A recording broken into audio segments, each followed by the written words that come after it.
করে বিচার করবেন বাবা। রামের থেকে দুদিনের ছোট ছিল ভরত, তাহলে রামের রাজ্যাভিষেক হবে 12 বছর বয়স। তখন কি ভরতের 25 বছরের বেশি বয়স ছিল? ছিল না। এই হলো সৎ মা।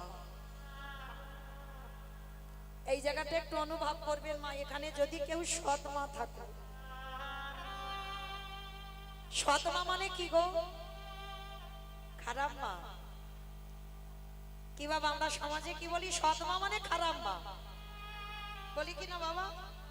যাকেই জিজ্ঞাসা করবে, ওরে বাবা তো সৎ মা আছে মানে ভালো নয়। সৎ মা নামটা শুনলেই বুকটা কেঁপে ওঠে। সৎ মা মানে ভালো মা নয়। আপনারা একটু হৃদয়ঙ্গ করে দেখেন তো, সত্যি কি সৎ মা মানে ভালো মা নয়? তাহলে তো বাবা সৎ মাটা নাম হবে কেন? বলতো তো খারাপ মা, বলতে পারতো অসৎ মা। সৎ মা বলবে কেন? যার হৃদয় হয় সৎ, নিজের ছেলের থেকে অন্যের ছেলেকে বেশি ভালোবাসে। যদি নিজের ছেলেকে একটু কম খেতে দাও, যে তোমায় সৎ মা বলে, তাকে তোমায় বেশি খেতে দিতে হবে। নিজের ছেলেকে যদি 1 বছর দুর্গাপূজায় জামা কাপড় দিতে না পেরেছো, কিন্তু যে তোমায় সৎ মা বলে, তাকে কিন্তু দিতে হবে। নিজে যদি নাও পারো, কিন্তু যে তোমায় সৎ মা ভাবে, যে তোমায় সৎ মা বলে, তাকে দিতে হবে। তবেই তুমি প্রকৃত সৎ মা হবে। আর এখানে যদি কেউ সৎ মা হও, ওই রামায়ণে কইকেয়ী মায়ের মতো সৎ মা হও। কইকেয়ী মা বুঝে নিল, মরণ যদি হয় আমার ভরতের মরণ হোক, আমার রাম যেন ভালো থাকে, আমার রামের গায়ে যেন একটা আঁচড় না লাগে। এই হলো সৎ মা। আর যার জন্য বাবা রাম যখন 14 বছর বনবাসে চলে গেল না, অযোধ্যায় সবাই তো কইকেয়ীর উপরে রেগে গেল। কইকেয়ীর জন্য তো রাম বনবাস। ভরত চিরজনমের মতো মাকে ত্যাগ করে দিল। সেই দিনের পর থেকে ভরত মায়ের বদন দর্শন করে না। যে মা আমার জ্যেষ্ঠ দাদাকে 14 বছর বনে পাঠাতে পারে, সেই মাকে তো আমি আর মা বলে স্বীকার করি না। ভরত ত্যাগ করে দিল। তথাপিও কিন্তু একদিনের জন্য কইকেয়ী মা বলেনি বাবা, রামের মঙ্গলের জন্য রামকে 14 বছর বনবাস। একবারও বলেনি, কোন দিনের জন্য কারোর কাছে মুখ খোলেনি। শুধু 14 বছরের অপেক্ষায় কইকেয়ী বসেছিল। রাম 14 বছর পরে যখন অযোধ্যায় সিংহাসনে বসবে, তখন যেন আমার দেহ থেকে প্রাণটা চলে যায়। আশা পর্যন্ত যেন এই দেহে প্রাণটুকু থাকে। এক ঘরে করে দিয়েছিল কইকেয়ী মাকে। আর সারা দিন কেঁদে কেঁদে না কইকেয়ী মা অন্ধ। সারাদিন শুধু নিজের ছেলের নাম নয়, শুধু একটাই কথা বলে কাঁদত, রাম রাম কবে তুই ফিরে আসবি? ওরে রাম,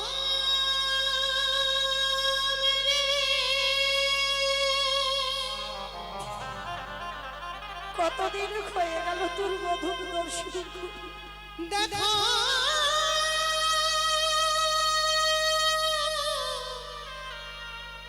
একেবারে দেখা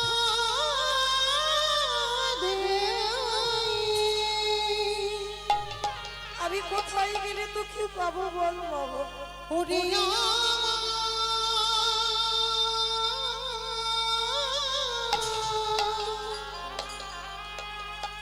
নয়ন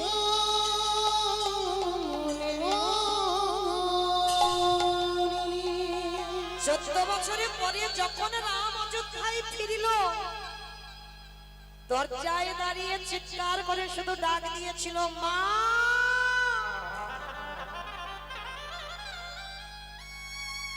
মা গো। যেই না মা বলে ডেকেছে, রামের মা কৌশল্যা ছুটে এসেছে। রাম এই তো বাবা, আমি তোর মা এসেছি, বল বাবা কি হয়েছে? না মা, আমি তো তোমারই ডাকছি না। সুমিত্রা মা ছুটে এসেছে, বাবা রান আমি এই তো এসেছি, বল কি হয়েছে? না মা, আমি তোমায় ডাকছি না। আমার কইকেই মা কোথায়? চমকে উঠেছে, অসম্ভব। যে মা তোকে 14 বছর বনবাসে পাঠালো, তুই অযোধ্যায় ফিরে এসে আগে সেই মাকে প্রণাম। রাম কাউকে কিছু না বলে শুধু একটাই উত্তর দিল, তোমাদের এই প্রশ্নের উত্তর আমার কাছে নেই। শুধু একবার বলে দাও আমার কইকেয়ী মা কোথায়? বলে তাকে কারাগারে বন্দী করে রাখা হয়েছে। ভরত চিরজনমের মতো ত্যাগ করেছে, অযোধ্যায় কেউ ওর মুখ দর্শন করে না। রাম তোকে বনবাসে পাঠানোর অপরাধে ধুলাই লুটিয়ে পড়ল রঘুপতি রামচন্দ্র। এত বড় ত্যাগ একটা দিনের জন্য আমার কইকেয়ী মা বলল না, আমার জন্য বাধ্য হয়েছে রামকে বনে পাঠাতে। ছুটে গেল রাম কারাগারে, আর বসে বসে রামের চিত্রপটের ছবিটা নিয়ে কাঁদছে। কবে আসবি বাবা, কবে আসবি আমার এই হৃদয় দেখা?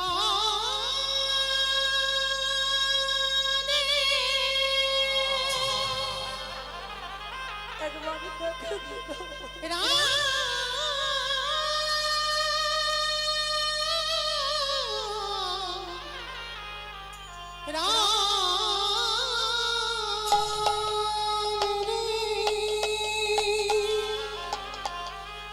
আমার দেহ থেকে প্রাণটা যাবে।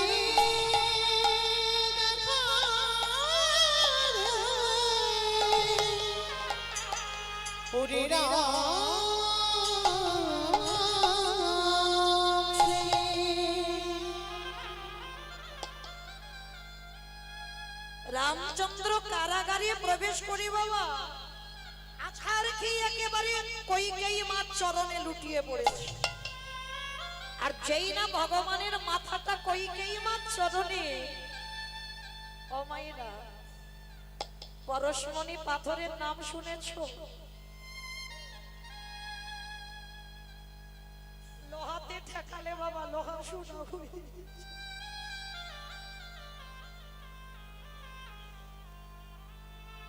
আর আমার ভগবান যদি কাউকে পরশ করে, তার হৃদয়টা সোনার থেকে আরো দামি হয়ে যায়। যেই না রামের মাথাটা কইকেয়ী মার চরণে পড়েছে, দেহটা শীতল হয়ে গেল, চমকে উঠেছে। কে কে রে বাবা, কে আমায় এমন করে চরণটা স্পর্শ করলে বুঝতে পারছি না, সারা অঙ্গে খাদ বুলিয়ে দেখছি, কে বাবা রে তুই? রাম কেঁদে বলল, মা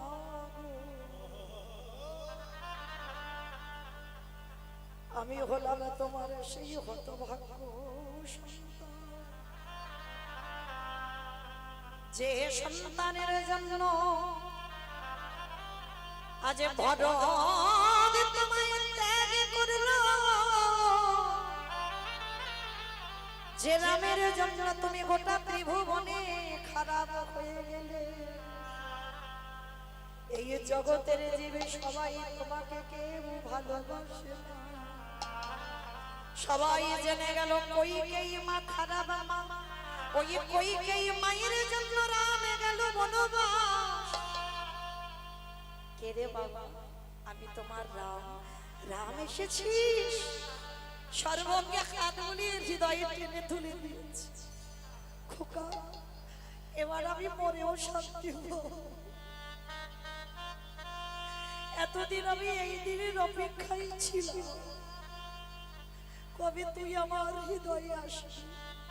মা, তোমার এত ত্যাগ, বলো তুমি আমার কাছে কি চাও? ওই কইকেয়ী মা কেঁদে বলল, খোকা রে, এই জন্মে আমি তোর সৎ মা হলাম, কথা দে বাবা যদি একান্তই আমায় কিছু দিতে চাস, এর পরের জন্মে আমার গর্ভে ওরে আমার পুত্র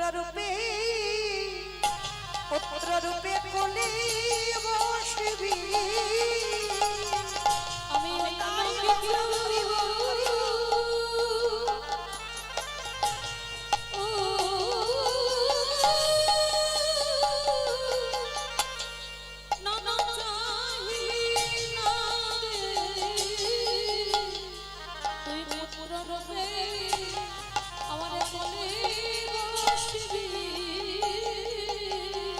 সেদিন রাম কথা দিল মা গো, আমি এর পরের জন্মে তোমার গর্ভে সন্তান হয়ে যাব বটে, কিন্তু মা আমার মা কৌশল্যাকে তো একটা কথা দেওয়া আছে, যেদিন তুমি আমাকে বনবাসে পাঠাইছিলে সেদিন আমার মা কৌশল্যা আমার কাছ থেকে চেয়ে নিল, রাম রে এর পরের জন্মে তুই কইকেই মারে গর্ভে আসবি বটে, কিন্তু কোনদিন মাতৃদুগ্ধ পান করবি না।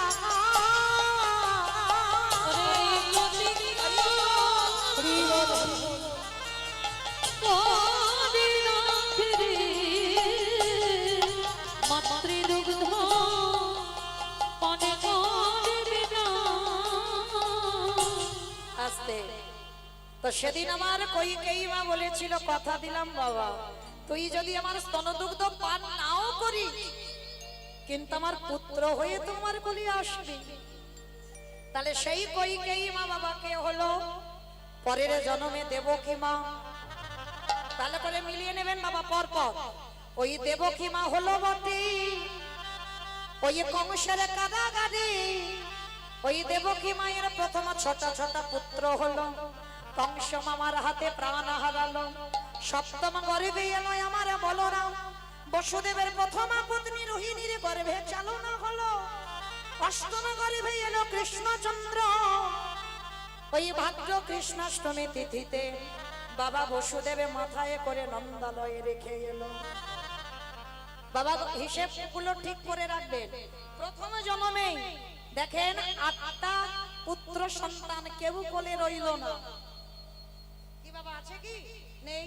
তাহলে সেই দেবকী হয়ে 8টা সন্তান হারালো, আর ওই দেবকী দ্বিতীয়বারে জন্মটা কোথায় হলো? ওই জগন্নাথ ধাম পুরী ধাম লীলাচল, ওই মন্দির প্রতিষ্ঠা যিনি করেছিলেন ইন্দ্রদম্ন রাজা, যার স্ত্রী যার নাম হলো বাবা গুন্ডিচা মা। আর গুন্ডিচার একটা নয়, দুটো নয়, তিনটে নয়, কটা? 18টা পুত্র সন্তান হলো। আর ওই 18টা পুত্র সন্তান এখন হয়ে আছে কোথায়? 18 নালা। যারা যাবেন জগন্নাথজিকে দর্শনে, জগন্নাথজিকে দর্শন করবার আগে বাবা দুটো বস্তু আগে দেখতে হয়, তবে জগন্নাথ দেখার ফল হয়। একটা হচ্ছে 18 নালা, আর আরেকটা হচ্ছে বাবা জগন্নাথের সামনে আছে গরুর ধ্বস্তম্ভ। আজও আছে বাবা মহাপ্রভুর পরশ করা, কারণ প্রতিদিন ওই গম্ভীরা থেকে মহাপ্রভু মানে সচল ভগবান অচল ভগবানকে দেখতে আসতো, আর ওই গরুর স্তম্ভেতে ঠিক এমনি করে হাত দিয়ে মহাপ্রভু তো একেবারে আজানুলম্বিত ভুজ, লম্বা লম্বা হাত, বিশাল লম্বা মানুষ, তো হাত দুটো ঠিক এমনি করে দিয়ে আড়াল দিয়ে আমার শ্রী জগন্নাথকে দর্শন করতো। আজও আছে বাবা গরুর স্তম্ভে জগন্নাথের যখন দেখতো আমার মহাপ্রভুর হাতের সেই চিহ্ন। তাহলে আজকে লক্ষ্য করে দেখেন বাবা, সেই যে জগন্নাথ ধামের 18 নালা, এই 18টা ছেলের রক্তেতে হলো 18 নালা। গুন্ডিচা মায়ের 18টা ছেলে বাবা একটা একটা করে বলি দিয়েছে ইন্দ্রদম্ন রাজা নিজের হাতে, আর বলি দিয়ে 18টা ছেলের মাথাটা 18টা ডিমের উপরে দিয়েছে। আচ্ছা বাবা, এখানে আপনাদের একটা মনে একটা ভয় আসছে না? যিনি জগন্নাথ, যিনি জগতের নাম, আজকে তিনি কিনা 18টা ছেলেকে বলি দিতে বললো, এটা কি রকম? এমনি এমনি নয় মা, সব জিনিসের পিছনে বাবা কারণ থাকবে। এমনি এমনি কি 18টা ছেলে বলি হলো? তাহলে বলি হলো কেন? এখন যে আমরা যাই বাবা, প্রত্যেকটা ভক্ত আমরা 18 নালার উপর দিয়েই যাই। যারা টুরিস্ট বাসে যাই, ওই 18 নালার উপর দিয়ে যেতে হবে বাবা। আর ওই 18 নালাটা একটা ছোট্ট একটা নদী ছিল, ছোট্ট নদী। এখন রথযাত্রায় গিয়ে দেখবেন 3টে রথ, তখনকার দিনে বাবা 6খানা রথ ছিল। মানে নদীর ওপারে 3খানা রথ ছিল, আর নদী পার হয়ে এসে এদিকে 3খানা রথ ছিল। তা আজকের এই যে ইন্দ্রদম্ন রাজা, রাজা তো সিদ্ধান্ত নিল যে একটা কাজ করা হোক। কি কাজ? না, এই নদীর উপরে যদি একটা সেতু বানাতে পারতাম, তাহলে বাবা আমার ভক্তদের যাতায়াতের অসুবিধে হতো না। তার জন্য সিদ্ধান্ত নিয়েছিল যে একটা সেতু নির্মাণ করা হোক। রাজা তো সর্বদা ধর্মকে আশ্রয় করে থাকে, জগতের মঙ্গলের জন্য সেতু নির্মাণ করবে, সমাজের মঙ্গলের জন্য। তাই বা সেতু নির্মাণের কাজ চলছে বাবা। যতবার একটা একটা করে বিম তৈরি হয়, সকালবেলা বিম তৈরি করে আসে, রাত্রেবেলা গিয়ে দেখে না বাবা বিম ভেঙে নদীর সঙ্গে মিশে গেছে। কিছুতেই বিমান তৈরি করা যাচ্ছে না। জগন্নাথের কাছে গিয়ে কাঁদলো, হে জগন্নাথ, তুমি আদেশ দাও, কি আমার এমন অপরাধ, কি এমন ভুল হচ্ছে যে আমি সেতু নির্মাণের কাজ করতে পারছি না? দৈববাণী করলো, ইন্দ্রদম্ন, ওই সেতু নির্মাণে তখনই হবে, একটা কাজ করতে হবে, যদি তুমি ওই সেতুর উপরে যদি নরবলি দিতে পারো। মানে একটা একটা বিমের মাথাতে বাবা একটা একটা নরবলি দিতে হবে, তারপরে ওই বিমগুলো থাকবে, না হলে থাকবে না। এখনো আছে বাবা, বহু বহু ব্রিজ করতে গেলে এখনো বাবা নরবলি দিতে হয়। আপনারা অবশ্যই করে জানেন, আমার থেকে আপনারা জ্ঞানী মানুষ, এটা নিয়ম, নরবলি দিতে হয়। ইন্দ্রদম্ন রাজা চমকে উঠল, যতগুলো বিম তৈরি হবে ততগুলো নরবলি, ততগুলো মাথা? বলে হ্যাঁ। ইন্দ্রদম্ন রাজা ভাবলো, জগন্নাথ, আমি কার মার বুক থেকে ছেলে আনবো, আর কার মারকে কাঁদিয়ে তার ছেলেকে বলি দিয়ে ওই বিমের মাথাতে দেব? দরকার নেই, আমার নিজেরই তো 18টা ছেলে আছে। হরি বল। তাহলে আমার নিজেরই যখন 18টা ছেলে আছে, আমি অন্যের কোল খালি করব কেন? এ জায়গায়ও বাবা প্রশ্ন রয়ে যায়, জগন্নাথ এত বড় ভুল করতে পারে? এত বড় কথা যে নিজ পুত্রকে বলি দিতে বলছে, এটা কেন দিল, কেন বললো? কারণ গুন্ডিচা মা সন্তান চেয়েছিল বাবা, কিন্তু এমন সন্তান চাইনি যে সকাল হলে কান পাতা দায় হবে। কি বাবা, অনেক অনেক ছেলে আছে না যাদের জন্য কান পাতা দায় হয়ে যায় সমাজে। তা সেই রকম 18টা ছেলে ছিল। ইন্দ্রদম্ন রাজার গন্ডিটা কেঁদেছিল, হে জগন্নাথ, আমার 18টা ছেলের মুক্তির পথ তুমি করে দিও। এটাই হলো বাবা সেই মুক্তির পথ। মনে করো মৃত্যু মানেই তো সে মুক্তি পেয়ে গেল বাবা, হ্যাঁ? আর ভগবান যেভাবে আজকে মৃত্যুটা দেবে, অবশ্যম্ভাবী বাবা মুক্তি। 18টা ছেলে কেউ ভক্তি পথে ছিল না বাবা, কেউ ধার্মিক ছিল না, নেশাগ্রস্ত, মাতাল, যুবা খেলে, নারী সঙ্গ, অধার্মিক। গুন্ডিচা সব সময় কাঁদত। তার জন্য জগন্নাথের এই লীলা আছে। এইবার একটা একটা করে বাবা 17টা ছেলেকে বলি দিয়েছে ইন্দ্রদম্ন রাজা নিজের হাতে। 17টা ছেলেকে বলি দিয়ে 17টা বিমের উপরে দিয়েছে, আর একটা বিম তৈরি হবে, মানে একটা ছেলে বেঁচে আছে, কোলের ছেলে। গুন্ডিচা মায়া মা ওই কোলের ছেলেটাকে জড়াইয়ে ধরে বলল, স্বামী গো, তুমি আমার 18টা ছেলেকে বলি দিলে, আমার দুঃখ নাই, কষ্ট নাই, ব্যথা নাই, কিন্তু আমার একটা সন্তান মা বলার মতো তুমি আমারে কোলে রেখে দিও। অসম্ভব। এই গুন্ডিচা বউ ছিল না মা, স্ত্রী ছিল না, সহধর্মিণী ছিল। গুন্ডিচা, তুমি আমার ধর্ম কাজে বাধা দিলে। তুমি বলছো তোমার ছেলেটাকে বাঁচিয়ে রাখবো, তার মানে তুমি তোমার ধর্ম কাজে বাধা দিচ্ছ। আর তুমি যখন আমার ধর্ম কাজে বাধা দিলে, আজকে থেকে আমি তোমাকে ত্যাগ করব। আজ যারা যাবেন পুরী ধামে দেখবেন মাসির বাড়ি, ইন্দ্রদম্ন রাজা নিজে খরচ করে গুন্ডিচার জন্য আলাদা ঘর বানিয়ে দিল। আজকে থেকে তোমার সঙ্গ ত্যাগ, তুমি আমার ধর্ম কাজে বাধা দিয়েছ। গুন্ডিচা মার কাছ থেকে কোলের ছেলেটাকে কেড়ে নিয়ে ওই 18টা ছেলেকে বলি দিল, আর 18টা ছেলের রক্তেতে হলো 18 নালা। তাহলে বলি দিল কেন? আপনারা যখন যাবেন বাবা 18 নালার উপর দিয়ে যান। কি গো জগন্নাথ মনে মনে ভাবলো, এই সাধু গুরু বৈষ্ণবে যখন 18 নালার উপরে দিয়ে কেটে যাবে, ওই একটা একটা বিমের মাথায় একটা একটা পুত্রের মাথা দেওয়া আছে। আরে যখন সাধু গুরু বৈষ্ণবদের চরণ ধুলা পাবে, ওই 18টা ছেলের পূর্বপুরুষ তারা উদ্ধার পাবে। ওই ভক্ত চরণ ধুলি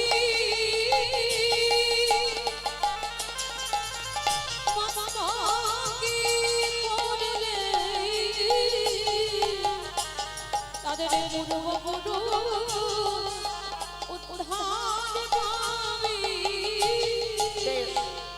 তাহলে বাবা ঠাকুর আমরা বুঝলাম কি, প্রথম জন্মে দেবকী হয়ে 18টা গেল, আর দ্বিতীয় জন্মে হরি বল প্রথম জন্মে 8টা গেল, আর দ্বিতীয় জন্মে 18টা গেল। তাহলে 8টা 18টা হিসেবগুলো করে রাখবেন বাবা। আর সেই গুন্ডিচা তৃতীয় জন্ম কোথায় হলো?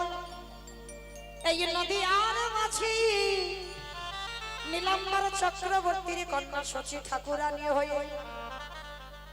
কিরকম কাঁদালে কাঁদিতে হয়। রামকে 14 বছর মনে পাঠিয়েছিল বাবা। 14 বছর পরে কৌশল্যা মা রামকে পেয়েছিল, কিন্তু কৌশল্যা দুঃখ করে অভিশাপ দিয়ে রেখেছিল, তুই যতবার মা হবি ততবার তোর কোলের কাছে কেউ থাকবে না। দেখেন মিলিয়ে। তাহলে শচী মা হয়ে প্রথম অদ্বৈতের প্রণামে 8টা কন্যা সন্তান মারা গেল। নবম গর্ভে বিশ্বরূপ এলো, 16 বছর বয়সে সন্ন্যাসী হলো। দশম গর্ভে নিমাই এলো, 24 বছর বয়সে সন্ন্যাসী হলো। তাহলে কটা ছেলে হারালো বাবা? 8টা, 18টা, 10টা। একা রামকে কাঁদানোর অপরাধে 14 বছর। আজকের প্রতিটা জনমে জনমে কাঁদতে হলো। তাহলে আপনাদেরও চরণ ধরে বলে যাই মা, কর্ম এমন করবে যে কর্মের জন্য যেন বাবা আমাদের আর 80 লক্ষতে ফিরতে না হয়, যেন 80 লক্ষতে যেন ফিরতে না হয়। এবার যেন বাবা আমরা 4 লক্ষবার মানব জনম, এবার যেন আমরা সামনের দিকে এগিয়ে যাই, আমাদের পিছনে যেতে না হয়। নিতাই গৌর প্রেমানন্দ। হরি বল হরি বল হরি বল। তাহলে মায়েরা কি বুঝলাম? কর্মফল কাউকে ছাড়বে না, তাই তো? তাই সবাই প্রত্যেকটা ব্যক্তি আমরা কর্মের দিকে খেয়াল রাখবো। তাই তো চৈতন্য মহাপ্রভু কি করছে গো নবদ্বীপে? কেহ বলে পুরবীতি রাবণ বধিলা, কেহ বলে পুরবীতি। আমা উলু কইব। কেহ বলে পুরবীতি রাবণ বধিলা, কেহ বলে পুরবীতি আমার গদারি।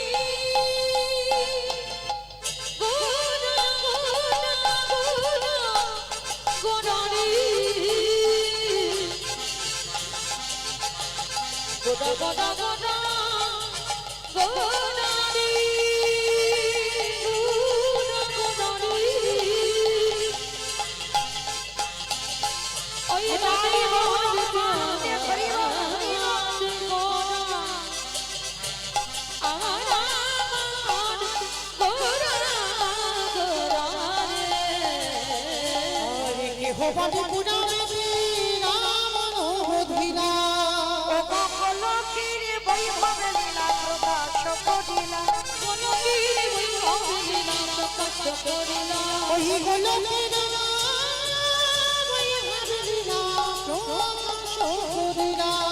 সেই রাধারে ভাবে গেলে গোটায় মতা, শ্রী রাধা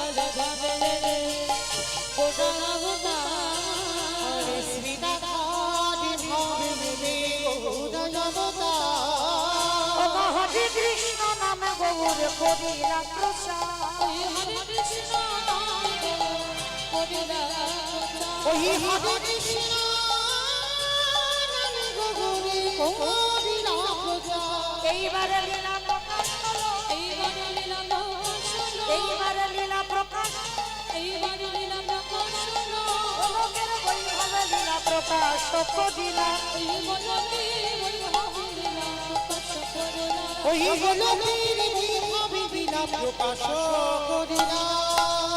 বাসুদেব ঘোষে কয়ে করি জোড় হাত ওগো যে গো সেই কৃষ্ণ সেই তো জগন্নাথ অবশ্যই জগৎ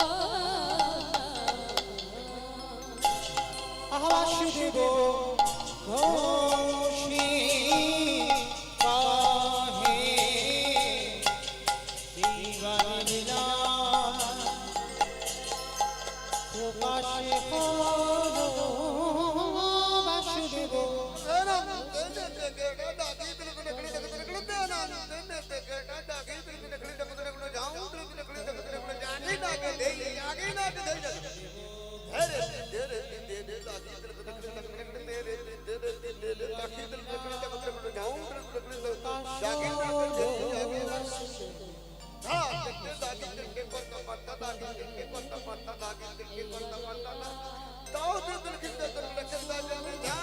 বাসুদেব ঘোষী কাহে এইবার লীলা প্রকাশ হলো।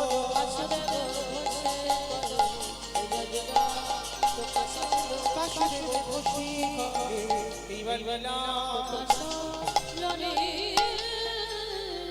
ভগবাসুদেব জানি তাই চলুন এবার আমরা সবাই চলে যাব মধুমস্ত ধাম বৃন্দাবন ধাম ততক্ষণ যখন নবদ্বীপে ছিলাম একবার দেখি সবাই মিলে একবার বলেন তো দেখি গৌর সুন্দরে কি নবদ্বীপে ধাম কি সচির নন্দনে কি ধ্বনিটা হলো কি এটাও জয় বললাম ধ্বনিটা হলো কি এটা না কিছু এটা জয় নয় একটু প্রেম সে জয় দিতে হবে এত জোরে জয় দাও কত দূর যাবে জানো বাসন্তী চলে যাবে, ক্যানিং চলে যাবে, আমার বাসন্তী ক্যানিং যাবে হাসনাবাদ যাবে। যাবে বাবা মাথা নেড়েছে মানে বিশ্বাস আছে যাবে আচ্ছা যাদের যাদের বিশ্বাস আছে ভগবানের চরণে কই দেখি একবার নিতাই চাঁদ আর আমার গৌর চাঁদের মতো হাত দুটো তোলো তো দেখি একবার আত্মনিবেদন এই দিক থেকে সবাই হরি বল তোলো দেখি একবার একসঙ্গে প্রত্যেকে ক্যামেরাগুলো ঘোরাও ভাই। আমার কারণ বাহ আমার ওই জায়গাটা একটু ধসে মতো গেল ক্যামেরাম্যান হ্যালো ক্যামেরাগুলো ঘোরাও। সবাই একসঙ্গে বলবেন কেমন গৌর সুন্দরে কি জয় নবদ্বীপে ধাম কি জয় সচির নন্দন কি জয় কৃষ্ণ প্রিয়া কি জয় নিতাই চাঁদ কি জয় ভক্ত বৃন্দ কি জয় হরিবাসন ধাম কি জয় সাধু গুরু বৈষ্ণব কি জয় আপন আপন গুরু চরণ কি জয় নিতাই গৌর প্রেমানন্দে। চলেন আজকে আমরা সবাই যাব বিষয় তো বিষয় যেতে গিয়ে আজকে আমরা মায়ের একটা ভজন গাইতে গাইতে যাব হোক কি মায়ের একটা ভজন হবে তো বেশ এবার একটু উলুধ্বনি দেন মালা চন্দনটা একটু হয়ে যাক একটু উলুধ্বনি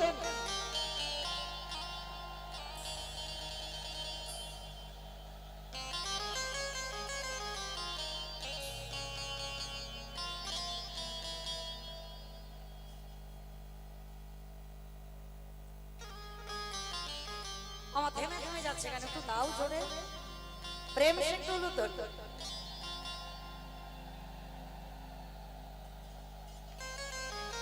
নিতাই গৌর প্রেমানন্দে হরি বল হরি বল হরি বল হরি বল হরি বল। চলো এবার আমরা ভজন গাইতে গাইতে একটু বিষয়ে প্রবেশ করি একটু উলুধ্বনি সবাই একসঙ্গে যাব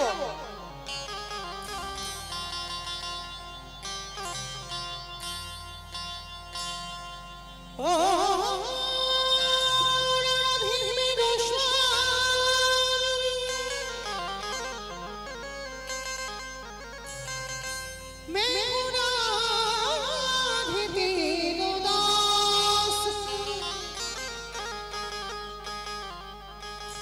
जन्म जन्म मोही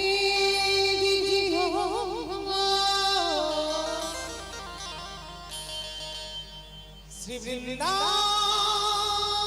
निवास जय राधे श्री राधे जय श्री कृष्ण बोलो जय राधे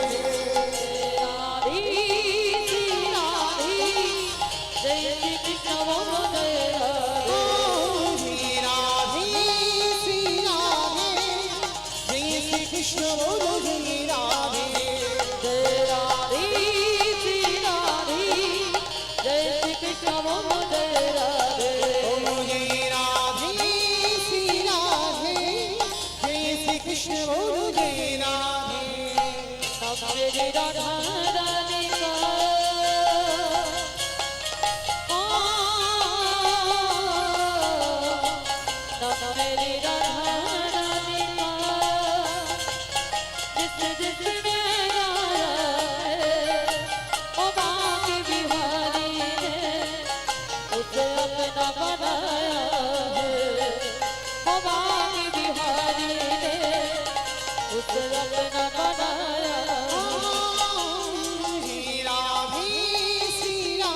আসলে আমাইরা আমি আর আমার সম্প্রদায় যাবো, কেউ যাবো না? সবাই যাবো? বাহ। সন্ধ্যাবেলায় দেখি যারা যারা যাবো সবাই দেখি আমার সঙ্গে এবার হাত দুটো তোলো দেখি, সবাই আত্মনিবেদন, সবাই একসঙ্গে তালে তালে করো তালি, কেমন সবাই? নবমী রাধা রাধিকা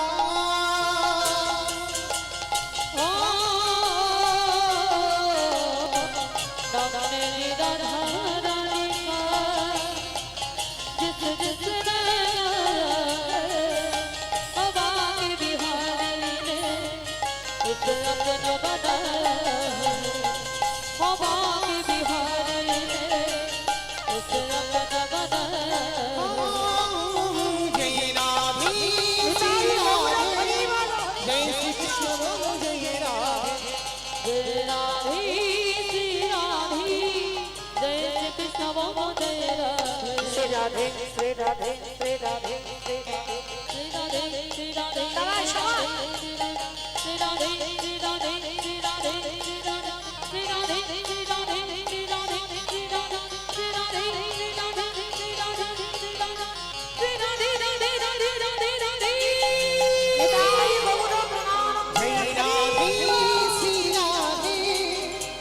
कृष्ण बोलो जय राधे कृष्ण बोलो जय राधे जय श्री कृष्ण बोलो जय राधे जय राधे। प्रेम से सबाई मिले एक बार बोलो राधा रानी की জয় হয় এত ভক্তের নাকি এইটুকু আওয়াজ। আমাইরা তোমাদের এই মালঞ্চ এলাকার শাশুড়ি বউয়ের মধ্যে ঝগড়া টগড়া হয় না? হয় হয় না? এইটা বিশ্বাস হলো না? হয়, আমি জানি তো হয়, কম বেশি তো আছে। আচ্ছা, এই শাশুড়ি বৌমাতে ঝগড়া হলে যেমন গলাটা বার হয়, একটু জোরে বের করো, গলাটা একটু ছেড়ে দাও, কেমন? বলো রাধা রানী কি জয়। তার মানে হয় বৃন্দাবনেশ্বরী কি জয়, যমুনা মাইয়া কি জয়, নন্দগাম কি জয়, কোচাগাম কি জয়, দর্শনম কি জয়, ভক্তবৃন্দ কি জয়, হরিবাসর ধাম কি জয়, সাধু গুরু বৈষ্ণব কি জয়, আপন আপন গুরু চরণ কি জয়, কমিটি ভাই সব কি জয়, হরিনাম যজ্ঞ কি জয়, মহাপ্রসাদ কি জয়, আজকের আনন্দ কি জয়, নিতাই গৌর প্রেমানন্দে। পৌঁছে গেলাম আমরা সবাই বিষয়। তবে বিষয়ে যাওয়ার আগে আপনাদের চরণে আমার বিনীত নিবেদন, আমার কমিটি দিদি ভাইরা আছেন, দাদা ভাইরা আছেন, ভাইরা আছেন, যারা যারা আছেন এই সহযোগিতায়, যাদের উদ্যোগে, যাদের প্রচেষ্টায় কীর্তন, তারা যাবেন আপনাদের কাছে ভিক্ষার ঝোলা নিয়ে। যার যেমন সামর্থ্য আছে, যার যেমন ক্ষমতা আছে, আপনারা ওদের ভিক্ষার আঁচলে দেবেন।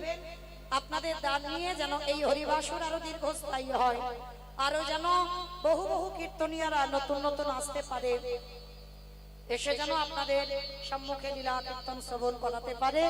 তো আমার দিদি ভাইরা যাচ্ছেন সবাই, প্রত্যেকে কিন্তু দেবেন মা, কেমন? আর যারা যারা দেবেন যেন ঝনঝন আওয়াজ টাওয়াজ না হয়, একটু একটু বেশি বেশি ব্যবস্থা করো, কেমন? এইটুকু আপনাদের কাছে নিবেদন। আমি জানি মালঞ্চের ভক্তরা খুব ভালো, তবে একটু বলা কথা বললাম, কেমন? সবার কাছে যাচ্ছি, প্রত্যেকে দেবেন কিন্তু। চলেন এবার আমরা সবাই বিষয়ে যাব। নিতাই গৌর প্রেমানন্দে হরি হরি। তবে আজকের আমরা আস্বাদন করব বাবা উত্তরপ্রদেশের এক ভক্ত, যে উত্তরপ্রদেশে ভক্তের নাম ছিল বাবা সদন কসাই। আস্বাদন হবে আমাদের সদন কসাই। বিশেষ করে বাবা বৈষ্ণব সমাজ, ভক্ত সমাজ, সবার চরণ ধরি আমার নিবেদন, ভক্ত কেমন হয়, বৈষ্ণব কেমন হয়, যদি মন প্রাণ দিয়ে বাবা এগুলো শুনতে পারে। কারণ বাবা যারা ভক্তমাল গ্রন্থ পড়েছেন তারাও জানেন ভক্তদের চরিত্র কেন পড়া হয়। পরীক্ষিত মহারাজ বাবা 7 দিনের আয়ুর মধ্যে 5 দিন শুধু ভক্ত চরিত্র শুনেছিল। পরীক্ষিত মহারাজ শেষে থাকতে না পেরে কুমার ব্রহ্মচারী প্রভুপাদ শ্রীল সুখদেব গোস্বামীকে প্রশ্ন করেছিলেন, গুরুদেব আপনি বললেন কৃষ্ণ লীলা শুনলে মুক্তি পাওয়া যায়, আপনি শুধু ভক্তদের চরিত্র শোনাচ্ছেন কেন? ভালো করে শুনবেন বাবা, এটা পরীক্ষিত রাজা প্রশ্ন করেছিলেন গুরুদেব সুখদেব গোস্বামী। কারণ 5 দিন শুধু ভক্ত চরিত্র বলেছিল, ধ্রুব চরিত্র, প্রহ্লাদ চরিত্র, অম্বরীষীর চরিত্র, অজামিলের চরিত্র, মানে পরপর ভক্তদের চরিত্র পরীক্ষিত রাজাকে শোনাচ্ছে। আর পরীক্ষিত রাজা হেসে বলছে, গুরুদেব আপনি তো কৃষ্ণ লীলা শোনাচ্ছেন না, শুধু ভক্তদের কথা বলে যাচ্ছেন। গুরুদেব একটা উদাহরণ দিয়েছিল। উদাহরণটা কেমন জানো? আচ্ছা বাবা, যদি এখানে কারোর পেটের সমস্যা হয়, মানে পেটে যাই খাক না কেন বাবা গ্যাস হয়ে যায়, অম্বল হয়ে যাচ্ছে, মানে হজম শক্তি কমে গেছে বাবা, ডাক্তার বৈদ্য কবিরাজ করেছে, সবাই একটাই কথা বলছে তোমাকে একটু হালকা খাবার খেতে হবে। মানে হালকা খাবার কি, মানে যদি তুমি ওই অন্ন ব্যঞ্জন পাও, মানে তরি তরকারিটা একটু হালকা করে, মানে একটু রিচ খাবার করলে হবে না, মানে তেল মরিচ মশলা দিলে হবে না, একটু হালকা খাবার খেতে হবে। কেন? তোমার পেটের সমস্যা। তা 1 মাস ওষুধ খাবার পর সবে বাবা ওই অল্প অল্প খেতে খেতে একটু শরীরটা ভালো হচ্ছে, পেটটা ভালো হচ্ছে। আচ্ছা মা আপনারা বলেন, পেটের সমস্যা যার 1 মাস চিকিৎসা করে হয়তো ভেলোর থেকে বেড়েছে, আর ফিরেই বাবা যদি ধুম করে একেবারে কষা কষা কিছু খেয়ে ফেলে, তখন তার কি দশা হবে? মানে সবে তো চিকিৎসা করে ফিরছে, ডাক্তার বলে দিয়েছে মানে রিচ জিনিস খাওয়া যাবে না, তেল মরিচ মশলা খাওয়া যাবে না, আর সে ঘরে ফিরে একেবারে তেল মরিচ মশলা খেয়েই বসে আছে, তাহলে কি হবে বাবা? সে বাঁচবে বলে মনে হয় বেশি দিন? আর যদি বা 2 দিন টিকতো, ও আর টিকবে না। আমা কিছু বুঝতে পেরেছো? পারছো না? গুরুদেব সুখদেব গোস্বামী পরীক্ষিত মহারাজকে বলল, পরীক্ষিত ভগবানের লীলা বোঝা বড় ভার, অত সোজা নয়। রাধা গোবিন্দের কৃষ্ণ লীলা, রাধা গোবিন্দের প্রেম তত্ত্ব বুঝবার মতো এখন বোধবান তোমার হয়। ভক্তদের চরিত্র শুনতে শুনতে যেদিন তোমার হৃদয়টা পেকে যাবে,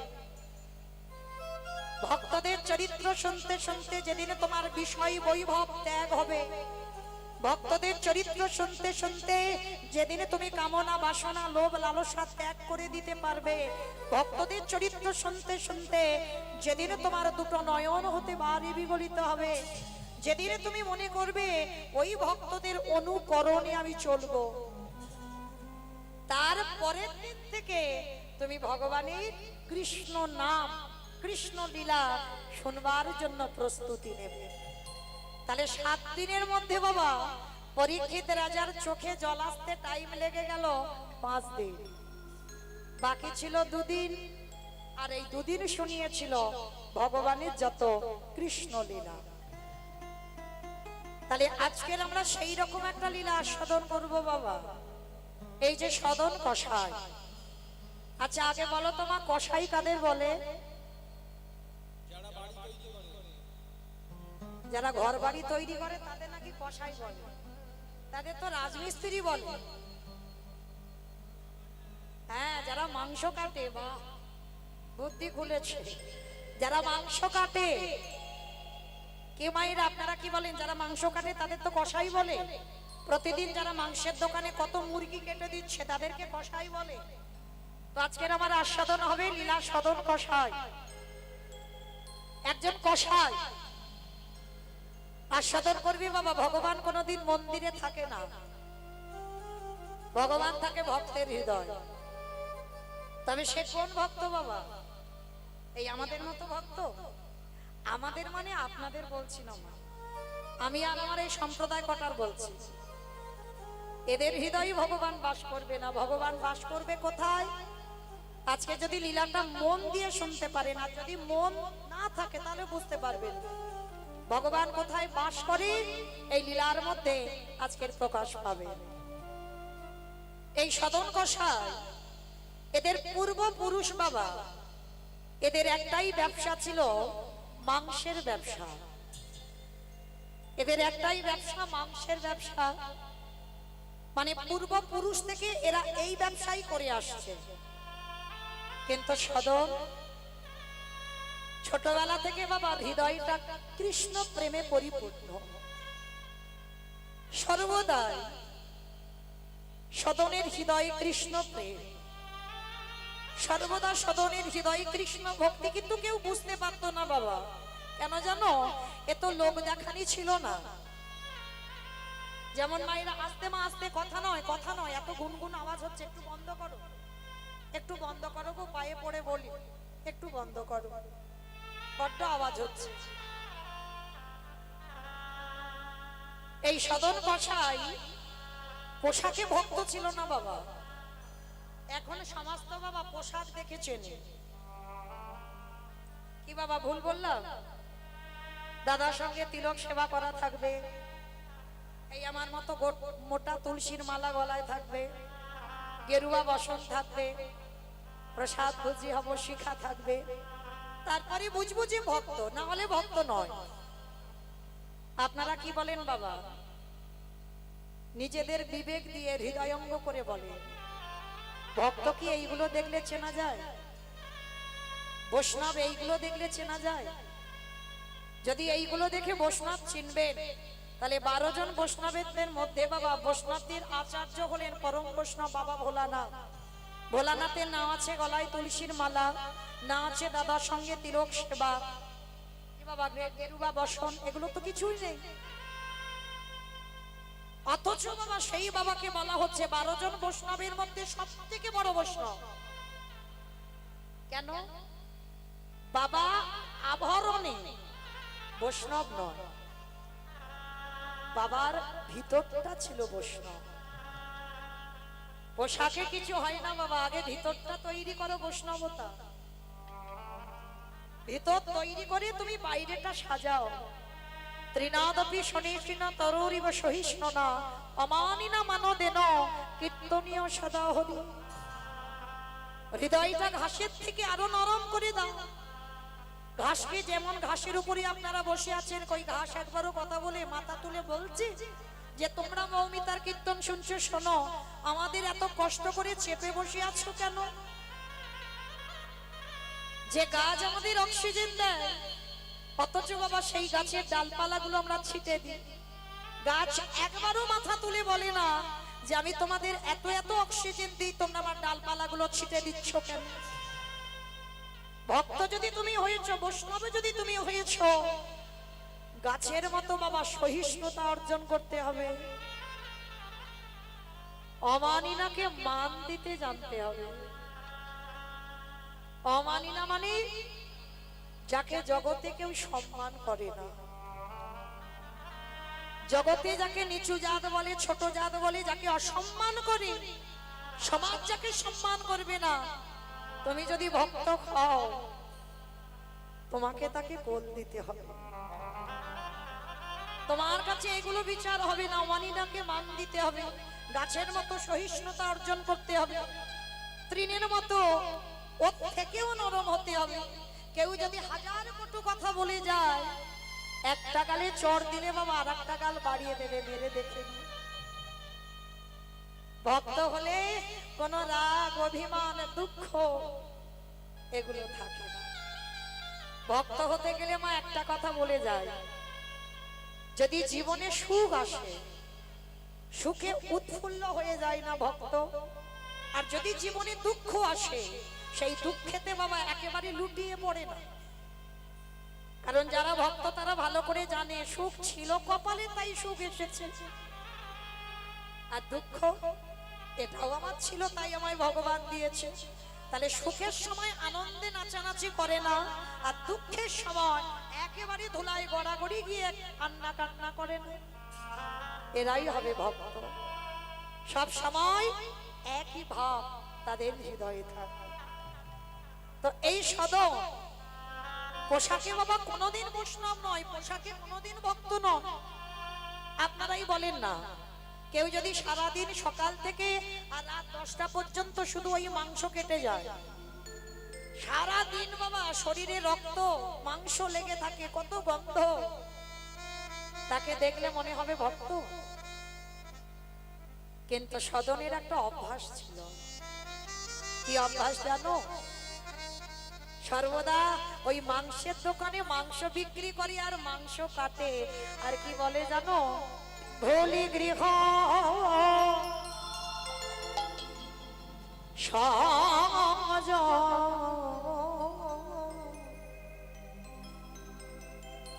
এই গানের ভাষাগুলো একটু মন দিয়ে শুনবেন বাবা। সবে সপেছি তো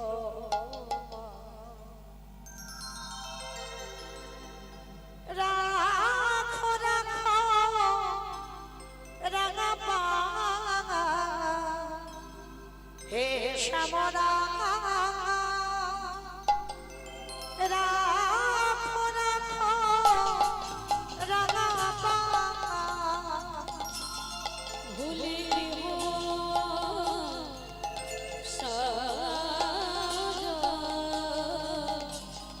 সবে সবে ছিল রাখো রাখো রাঙা পা হে শ্যামরা, রাখো রাখো রাঙা পা।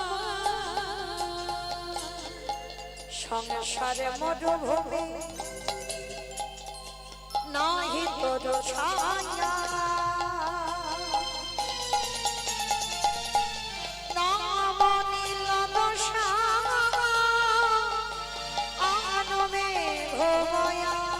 সংসার মরুভূমি নাহি তোর ছায়া, নীল দশা আনমে ঘুমায়া। ওগো আনন্দ নিপবনে নন্দ দুলালে আনন্দ নৃপমনে নন্দ দুলালে। ওগো ঘোষাব দিন হরি অশ্রু যমুনা। রাখো রাখো রাঙা পা হে শ্যামরা, রাখো রাখো রাঙা পা হে শ্যামরা,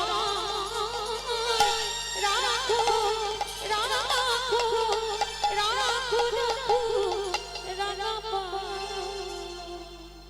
সদন কি করেছে বাবা? প্রতিদিন সকালবেলা মাংসের দোকানে চলে যায়, মাংস কাটে, মাংস বিক্রি করে।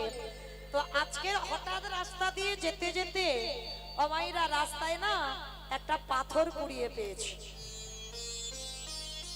একটা পাথর কুড়িয়ে পেয়েছে। কিন্তু পাথরটা বাবা মজার পাথর।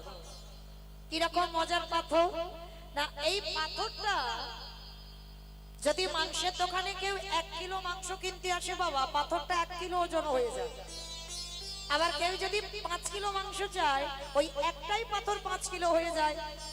আবার যদি কেউ যদি 2 কিলো চায়, পাথরটা 2 কিলো হয়ে যায়, তো সদন মনে মনে ভাবছে বাহ, এ তো বড় আশ্চর্য পাথর, তাহলে তো আর আমার বাটকারার দরকার নেই, মানে আমার এই দোকানে একটা পাথর থাকলেই সব বাটকারার কাজ হয়ে যাবে।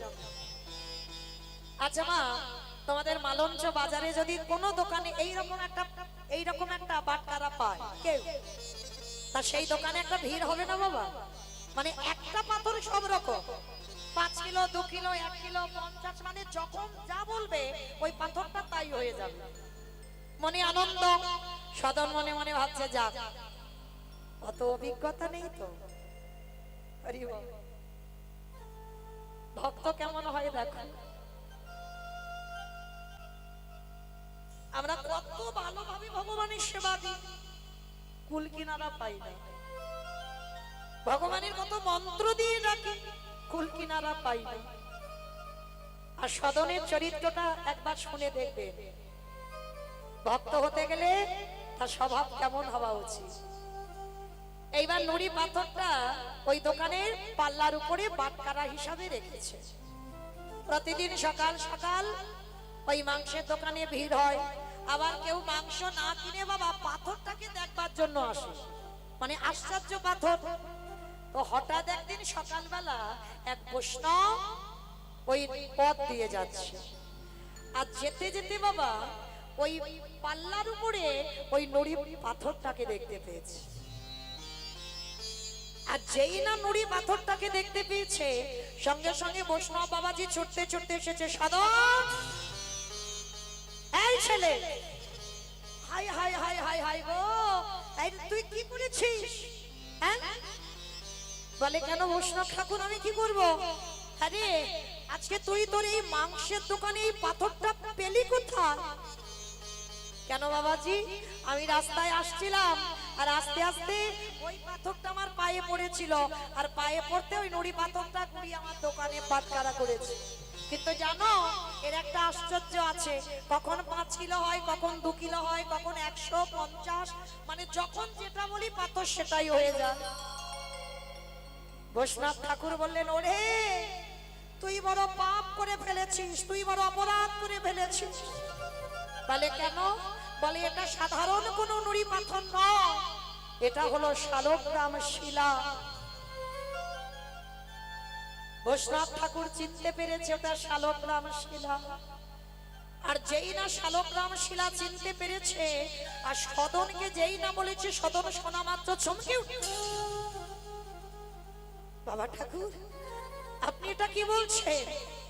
এটা শালগ্রাম শিলা? হ্যাঁ রে, আমি কি মিথ্যা বলছি? ও মায়েরা,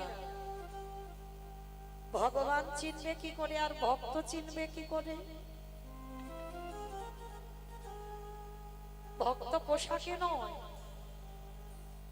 ভক্ত চিনতে গেলে ভক্তের নয়নের দিকে তাকাতে হবে বাবা।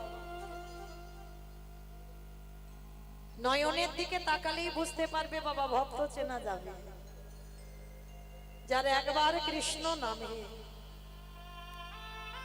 যার হৃদয়টা তুলে ওঠে, ভক্ত চিনবে নয়নে, আর ভগবান চিনবে চরণ। ভগবানের বাম চরণে আছে 8টা চিহ্ন, ডান চরণে আছে 11টা চিহ্ন, দুটো চরণে ভগবানের মোট 19টা চিহ্ন। তাহলে ভক্ত চিনতে গেলে চরণ, ভগবান চিনতে গেলে চরণ, আর ভক্ত চিনতে গেলে নয়ন। মনে রাখবেন বাবা। তা যেই না নুড়ি পাথরটা সদন বুঝতে পারলো এটা শালগ্রাম শিলা, সদন বলে উঠলো, বাবাজি আমি বড় পাপ করে ফেলেছি, আমি বড় অপরাধ করে ফেলেছি, কিন্তু আমি তো চিনতে পারিনি গো, আমি তো জানতে পারিনি গো, আমি তো জানি না যে ওটা শালগ্রাম শিলা বলে। নাও আজকে থেকে বাবা এই পাথর আমার দরকার নেই, নাও তুমি এই পাথরটা নিয়ে তোমার মন্দিরে গিয়ে তুমি ওর সেবা পূজা করো। কি বাবা ঠাকুর, কেউ জানতে পারলে কেউ দিয়ে দেয়? সদনের তো তেমন স্বভাব নয়। মানে কোনোদিন যে ভগবান পাবো এই আশা সদনের জীবনেও ছিল না। তাই তো নুড়ি পাথরটা নিয়ে বাবাজির হাতে দিয়ে বলছে, যাও আজকে থেকে তুমি এই নুড়ি পাথরটা, শালগ্রাম শিলাটা তোমার আশ্রমে রেখে দাও। যেই না বলেছে শালগ্রাম শিলাটা রেখে দাও, বৈষ্ণব ওই রক্ত মাংস লেগে আছে।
জয় রাধে, হরে কৃষ্ণ। নিতাই গৌর প্রেমানন্দে হরি বল হরি বল হরি বল। তার সদন কি করেছে বাবা? ওই শালগ্রাম শিলাটা বাবাজির হাতে তুলে দিয়ে বলছে, বাবাজি তোমার মন্দিরে গিয়ে রাখো। বাবাজি তাড়াতাড়ি করে শালগ্রাম শিলাটা নিয়ে ঘরে গেছে বাবা। পঞ্চামৃত দিয়ে অভিষেক করিয়েছে শালগ্রাম শিলা। বাজার থেকে কত বাজার করে এনেছে, নিজের হাতে রন্ধন করেছে, দুপুরবেলা ভোগ লাগাবে। নিজে সিংহাসন কিনে এনেছে, সিংহাসনে শালগ্রাম শিলাকে বসাবে। সারাদিন ওই পাথরটা সেবা করতেই ব্যস্ত। রাতের অন্ধকারে বাবাজি শয়ন দিয়েছে শালগ্রাম শিলাকে। আর যখন শয়ন দিয়ে বাবাজি ঘরে গিয়ে ঘুমাচ্ছে, ওই শালগ্রাম শিলা নারায়ণ দৈববাণী করলো, বৈষ্ণব বৈষ্ণব, কে বলেছিল তোমায় এত ভালো করতে? কে বলেছিল এত ভালো করতে? আমি তো দিব্যি ছিলাম সদনের মাংসের দোকানে। আমি তো তোমাকে বলিনি ওর মাংসের দোকান থেকে এনে আমাকে পঞ্চামৃত দিয়ে অভিষেক করে আমাকে মন্দিরে প্রতিষ্ঠা করো, আমি কি বলেছি? আমি বলিনি তো। আমি সদনের কাছেই ভালো ছিলাম। তাই সকাল হবার আগে যদি আমার ভক্ত সদনের কাছে দিয়ে না আসিস, আমি কিন্তু রাত্রিবেলা এখান থেকে চলে যাব। না না প্রভু না, এটা কি বলছো? সদন একজন কসাই, ও সারাদিন ওর গায়ে রক্ত মাংস লেগে থাকে। আর তোমাকে জানো ওই মাংস হাত দিয়ে ধরে, রক্ত হাত দিয়ে ধরে। ওরে ওটাই তোমার সুখ। ভালো করে ভেবে দেখেন বাবা, ভগবান বলছে ওটাই আমার সুখ। বলে প্রভু কি করে ওখানে তুমি সুখে থাকো? বলে জানিস, যখন ওই পাল্লার উপরে একদিকে সদন আমাকে রাখে আর একদিকে মাংস চাপায়, আর যখন আমাকে ওই পাল্লার উপরে দেয় আর পাল্লাটা একটু দোলনার মতো দোল খায়, আর সদন গুনগুন করে গান গায়, ওইটা যে আমার বড় শুনতে ভালো লাগে। আর ওইটা শুনবার জন্য আমি সদনের মাংসের দোকানেই বসে থাকি। চমকে উঠলো বাবাজি, এটা কি বলছো প্রভু? আস্তে মা আস্তে আস্তে আস্তে, ঝগড়া পরে করো আস্তে। বাবাজি বলে উঠলো, ধন্য ধন্য দয়াময়, তোমাকে এত যত্ন করেও আমি তোমাকে এখানে বেঁধে রাখতে পারলাম না। আজকে তুমি সদনের ওই কষাই ওই মাংসের দোকানে থাকতে চাও? ঠিক আছে, তুমি যখন বলছো আমি কথা দিলাম, আমি কথা দিলাম, সকাল হতে হতেই আমি তোমাকে সদনের ওই মাংস দোকানে রেখে আসবো। ভক্ত বাৎসল্য ভগবান দৈব বাণী করে চলে গেলেন। সকাল না হতে হতে ওই বৈষ্ণব ঠাকুর শালগ্রাম শিলাটা নামাবলী দিয়ে জড়িয়ে নিয়েছে। নামাবলী জড়িয়ে নিয়ে ততক্ষণে মাংসের দোকান খুলে দিয়েছে। আর যখনই মাংসের দোকান খুলে দিয়েছে, ওই বাবাজি শালগ্রাম শিলাটা বুকে ধরেই সদনের দোকানে এসে সদনের চরণে লুটিয়ে পড়েছে। তাই গৌর প্রেমানন্দে করিব, সদনের চরণে লুটিয়ে পড়ে বললেন, ধন্য সদন তুই ধন্য, কারণ এত যত্ন করে আমি আমার ভগবানকে ধরে রাখতে পারলাম না। এত আদর যত্ন করে এত ভালো ভালো নিজের খাতে খাবার খাইয়ে আমি ধরে রাখতে পারলাম না। আর আজকে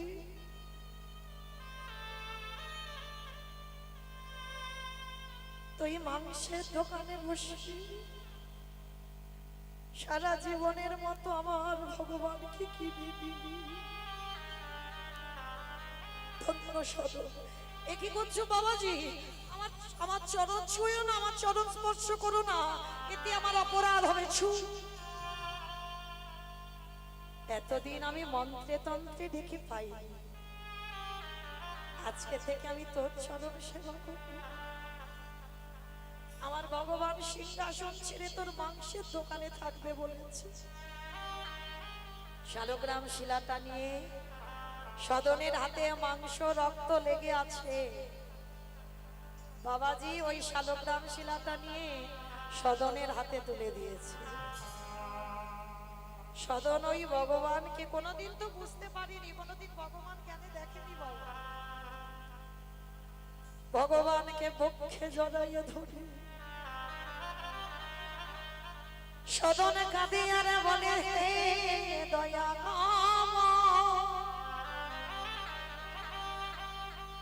আমি জীবনে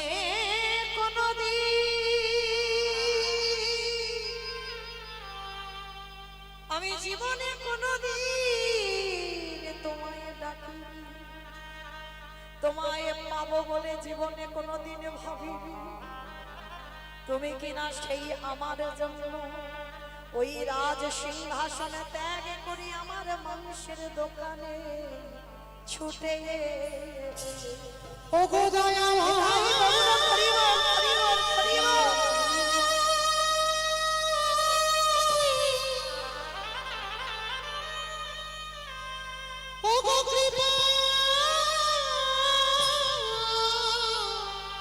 কৃপা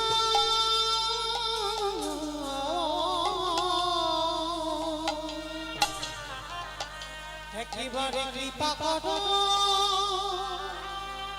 একেবারে করুণা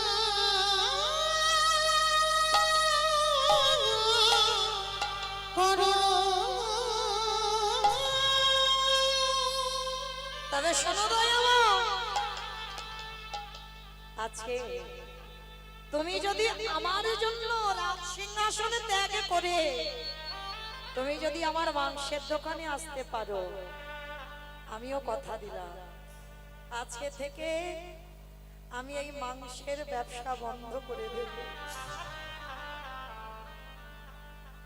আজকে থেকে আমি কথা দিলাম, আজ থেকে আমি প্রতিজ্ঞা করব, তুমি যদি আমার জন্য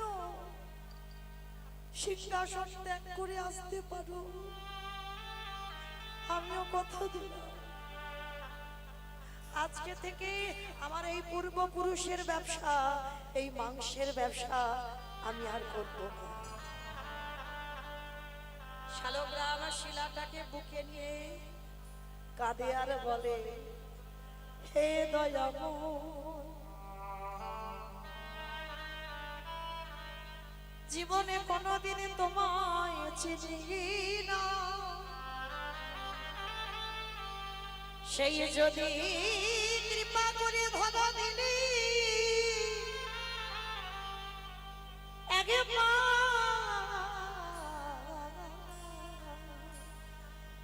একেবারে তোমার চরণ তলে আমার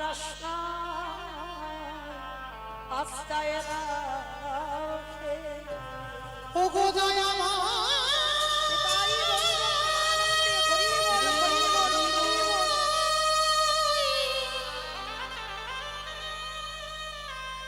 ও গো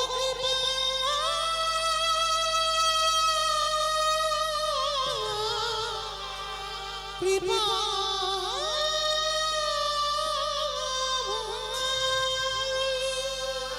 আমি কোথায় গেলে তোমায় পাবো? আমার জীর্ণ তরি একবার বলে দাও না দয়াময়। ছেড়ে দিলাম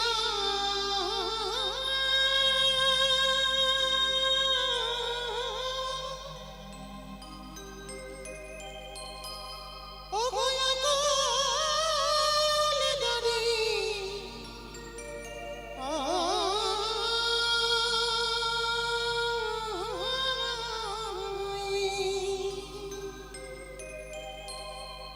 আমার গুরু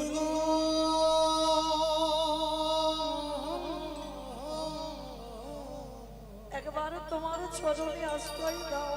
পঙ্গি ছাইয়া দিও কিনারে আমার জীর্ণ তরি ছেড়ে দিলাম,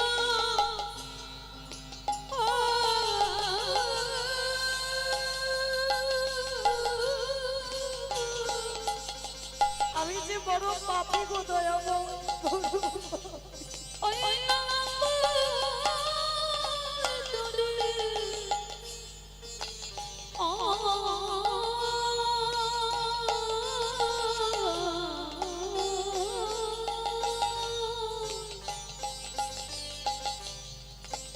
আমার দয়াল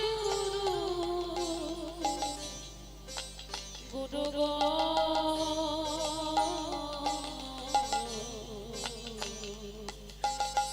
এবার তোমার পরিচয়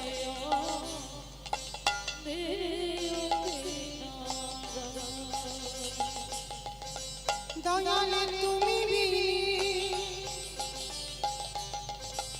এ দুর্দিনে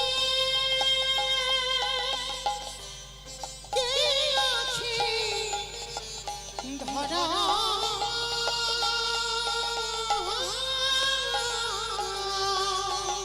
দয়াল তুমি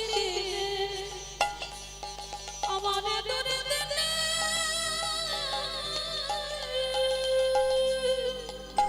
আমি আর সংসারে থাকবো না দয়াময়। বদলগি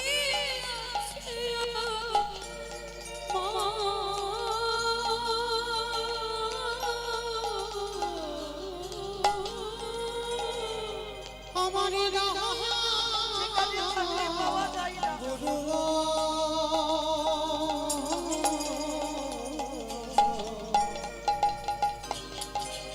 ছাইয়া দিও কিনারা, ও ছাইয়া দিও কিনারা। আমার নারী মাছি সবই গেল, একা মাত্র আমি, তবু তোমার কৃপা পাহাড় বলে দয়া আশাই বসে আছি। দাদি বাড়ি ও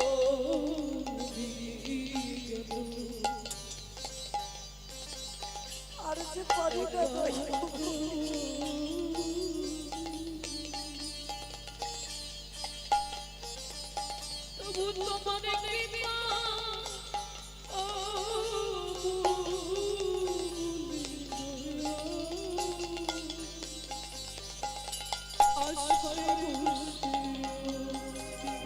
দয়ালে তুমি হইয়া পারে নিতাই গৌর প্রেমানন্দে হরি বল, হরি বল।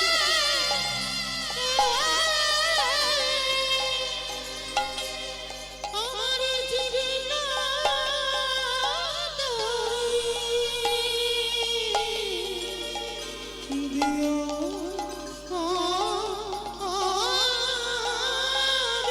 দিও আমার কানের আমার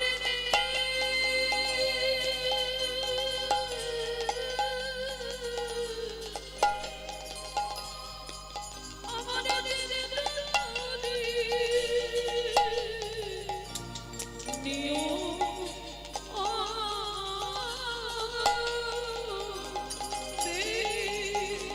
এই তোটি যেন ও ভাঙা তোটি যেন তোটি যেন ডুবিয়া না যায় ওটি তোটি যেন ভাঙা তোটি যেন তোটি যেন ডুবিয়া না যায়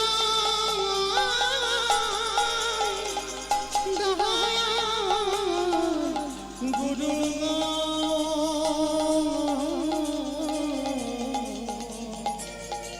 তুমি ছাইয়া দিও কিনারায় তুমি ছাইয়া দিও কিনারায় দয়াল গুরু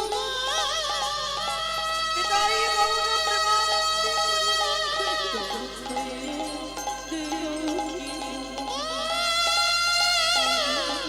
গুরু দয়া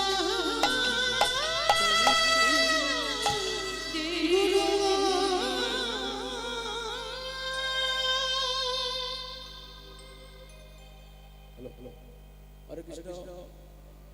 একটা অসাধারণ মুহূর্ত। তো আমরা এখন আমাদের শিল্পীকে সম্বর্ধনা জ্ঞাপন করব।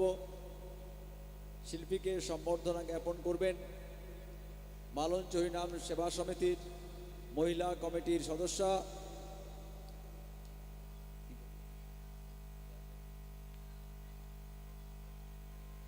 লতিকা মণ্ডল ও অর্চনা ঘোষাল।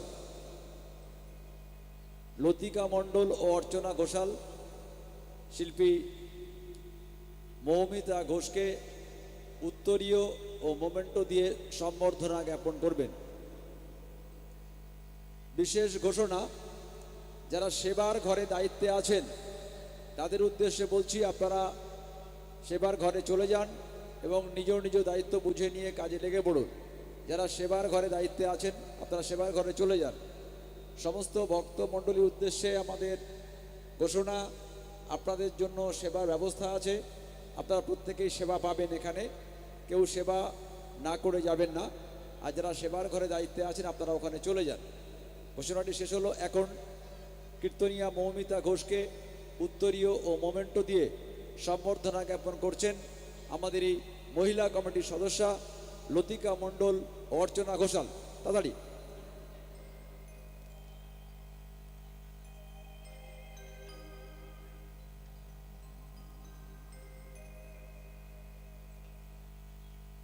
হ্যালো মায়ের হলুদ ধরি।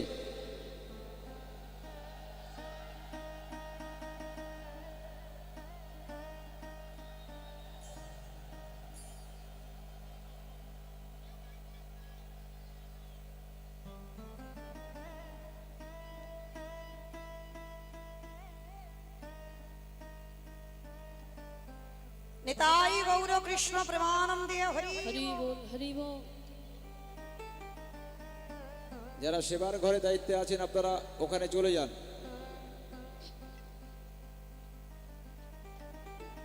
জরাধি।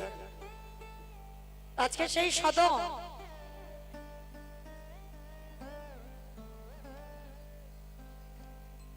মনে মনে চিন্তা করলো যে আজকের যে আমার জন্য সিংহাসন ত্যাগ করলো, আমিও তার জন্য সমস্ত কিছু ত্যাগ করে দিয়ে, তখনকার দিনে বাবা সবাই চার ধামের মধ্যে এক ধাম জগন্নাথ ধাম, শ্রীক্ষেত্র লীলাচলে সবাই ভক্তরা যাচ্ছে। উত্তরপ্রদেশ থেকে ভক্তরা সবাই পাগলের মতো আসছে বাবা জগন্নাথ ধামে প্রভু জগন্নাথকে দেখবার জন্য। তো আজকে সাধন মনে মনে ভাবলো, প্রভু আমিও যাব, আমি তো জানি না তোমাকে দেখতে কেমন। এখনকার দিনে বাবা যেমন জগন্নাথের ছবি দেখা যায়, মোবাইলেও পাওয়া যায়, তখনকার সময় জগন্নাথের ছবি বলতে নেই বাবা, কোনোদিন দেখেনি সাধন যে জগন্নাথ দেখতে কেমন। তো আজকে ওই শালগ্রাম শিলাটা নিয়ে চিরজনমের মতো সাধন সংসার ত্যাগ করে, নিজের পূর্বপুরুষের ব্যবসা ত্যাগ করে জগন্নাথ দর্শনের জন্য ছুটে যাচ্ছে। দল বেঁধে ভক্তরা বৈষ্ণব মন্ডলী সবাই যাচ্ছে পুরী ধাম, আর তাদের সঙ্গে দলে ভিড়ে গেছে সদন। কিন্তু সদন কসাই সবাই তো চেনে, নাম ডাক আছে ওদের দোকানে, পূর্বপুরুষের দোকান বলে কথা। তো এইবার সবাই দেখা মাত্র সদনকে বলেন, এই ছেলে, এই তুই সেই কসাই না? সবে সত্য সত্য তুই এই মস্তক মুন্ডন করে গলায় তুলসীর মালা পরে তুই আমাদের সঙ্গে ভিড়েছিস? হ্যাঁ, তুই একজন পাপী মানুষ, আর আর তোকে যদি আমরা কেউ ছুঁয়েও দিই আমাদের অপরাধ হয়ে যাবে, আমাদের সাধন ভজন সব নষ্ট হয়ে যাবে। আর তোকে বলে রাখলাম তুই কোনোদিন আমাদের সঙ্গে যাবি না। সবাই দূর দূর করছে সদনকে। সদন নিজে নিজে অনুতপ্ত হলো, সত্যি তো আমি তো বড় পাপী গো, সারাদিন কত প্রাণ হত্যা করেছি, সারাদিন। আমার মতো পাপী আর কেউ আছে বলে মনে হয়? আমার মতো পাপী আর কেউ? সদন কি করেছে বাবা, যে মেন রাস্তা হয় বাবা, ওই রাস্তার পাশে দেখবেন একটা বাগান আগান ছোট ঝোপঝাড় থাকে না, রাস্তার পাশে তো ঝোপঝাড় থাকে বাবা। সদন ওই মেন রাস্তা দিয়ে যাচ্ছে না, ওই কাটার ঝোপ আছে, ওই জঙ্গলের পথ দিয়ে হেঁটে হেঁটে যাচ্ছে। কারণ সদন তো জানে না জগন্নাথ মন্দির কত দূর আর কোথায়, ওদেরকে দেখে দেখে যাবে, তাই ওদের সঙ্গে যাচ্ছে না, যাতে সদনের ছায়া না পড়ে। তার জন্য সদন ওদের সোজাসুজি উল্টো পথ ধরেছে। আর ওই যে কাঁটা ঝোপ, পায়ে জুতো নাই, পরনে একটা পোশাক আছে, আর বুকে আছে ওই শালগ্রাম শিলা। চরণে কত কণ্টক বিদিগ্ন হয়েছে জগন্নাথ। যত কষ্ট হোক, যত দুঃখ হোক, যত ব্যথা বেদনা হোক, আমি আসছি তোমার কাছে, আমি আসছি। আমাকে দেখতেই হবে। তোমাকে দেখতে কেমন? তোমার চরণ পাবার জন্য সবাই কাঁদে, আর তুমি নিজে আমার কাছে ধরা দিয়েছো। আমি তোমার কাছে আমি তোমাকে ধরিনি, তুমি আমার কাছে এসেছো। তাহলে আমি কিন্তু তোমার কাছে যাব। ওই কাঁটা ঝোপে যেতে যেতে সন্ধ্যা হয়ে গেল। আর যখনই সন্ধ্যা হয়ে গেল বাবা, এক পুকুর পারে সদন বসে আছে। অমাইরা ভগবানের কেমন পরীক্ষা দেখো, এমনি এমনি নয়। ভক্তি পথে যদি তুমি নেমেছো না, ভগবান পদে পদে তোমাকে বিপদে ফেলবে, পদে পদে আঘাত পাবে, কষ্ট পাবে, দুঃখ পাবে, ব্যথা পাবে, বেদনা পাবে। আর ভগবানের কাছে যদি, ভগবানের যদি চরণের দাস হও, আমি সবার কাছে একটাই কথা বলে যাব, ভগবানের কাছে কোনোদিন সুখ চেব না, ভগবানের কাছে কোনোদিন শান্তি চেব না, ভগবানের কাছে কোনোদিন বড় লোক হতে চেব না। মৃত্যুর আগের দিন পর্যন্ত যদি কিছু চাইতে হয়, ভগবানের কাছে একটাই জিনিস চাইবেন, মা কৃষ্ণ সারা জীবন আমায় দুঃখ জ্বালা যন্ত্রণা দেব না। কেন জানো? যত দুঃখে থাকবে তত কৃষ্ণ তোমার কাছে থাকবে। আর যেদিন তোমার জীবন থেকে দুঃখটা চলে যাবে, চিরজনমের মতো তোমার কাছ থেকে তোমার কৃষ্ণ চলে যাবে। ভগবান বলেছে না, যে করে আমার আশ তারে করি সর্বনাশ নয় বাবা। ভগবান জীবনে ভক্তি সর্বনাশ করে না, যে করে আমার আশ তারে করি সর্বনাশ। সর্বনাশ কি করে করতে পারে বাবা? ভগবান বলেছে না, ভক্ত আমার মাতা পিতা, ভক্ত আমার গুরু, ভক্ত আমার রেখেছে নাম বাচ্চা কল্পতরু। ভক্ত যেদিন সেবা দেয় সেদিন সেবা পায়, ভক্ত যেদিন না দেয় সেবা উপবাসী যায়। আমি যে ভক্তে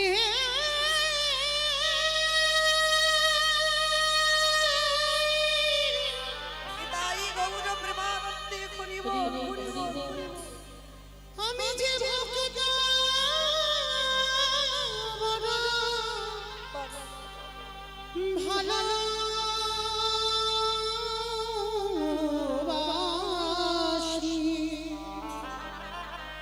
আমি যে ভক্ত ছাড়া রহিতে না।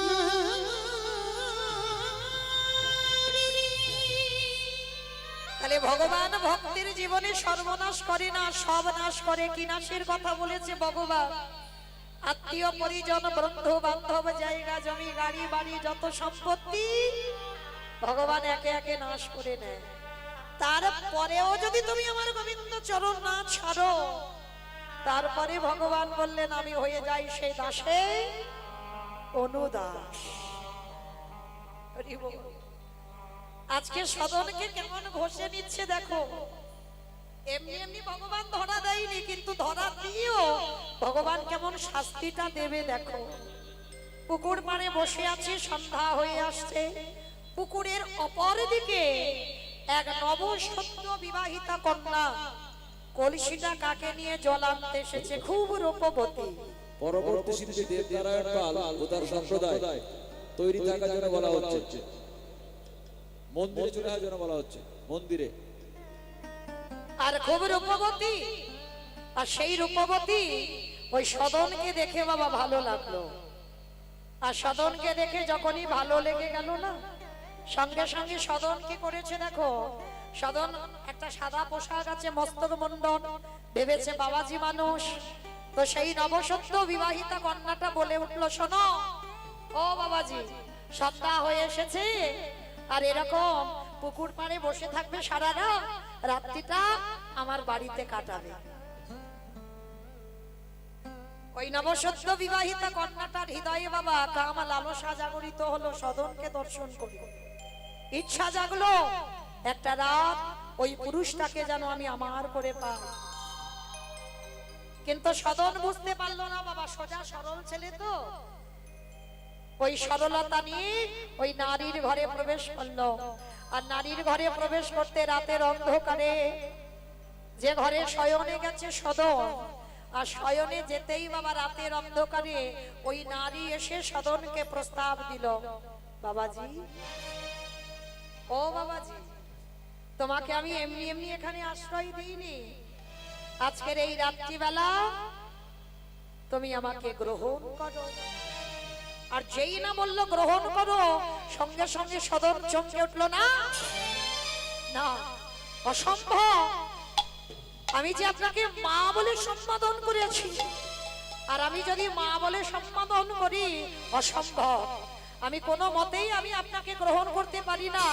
আর তাছাড়া আপনি বিবাহিত, আপনার স্বামী আছে। ওই নারী মনে মনে ভাবলো, তাহলে স্বামী আছে বলেই তো সমস্যা। স্বামীটা যদি না থাকে তাহলে তো কোনো সমস্যাই থাকবে না।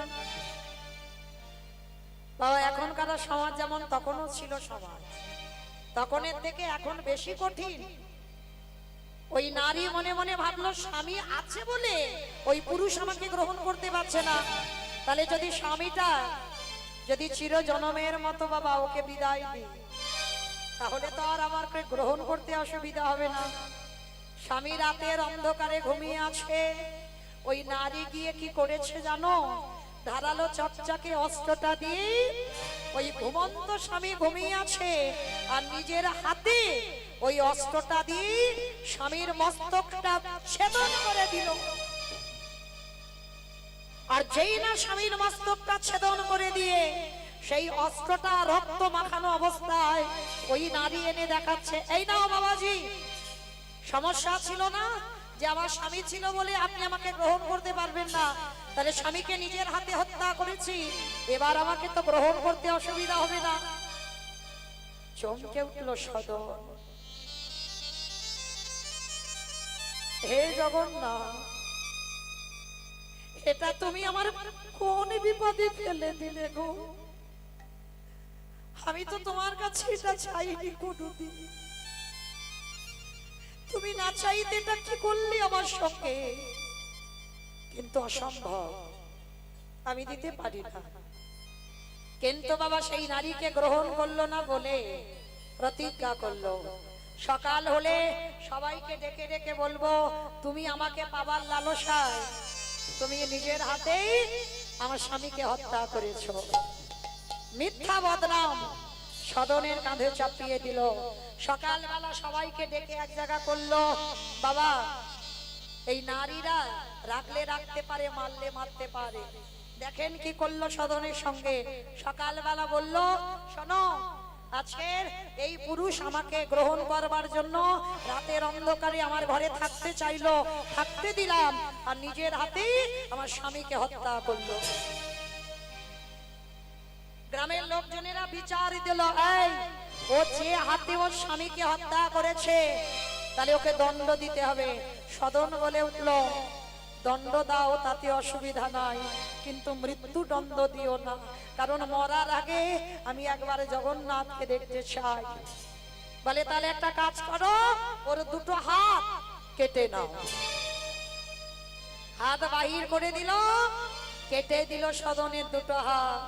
সদন বলে উঠল, হে জগন্নাথ, শুনেছিলাম তোমারও নাকি হাত নেই, তাই মনে হয় তুমি কি তোমার মতো আমাকে করে নিচ্ছ।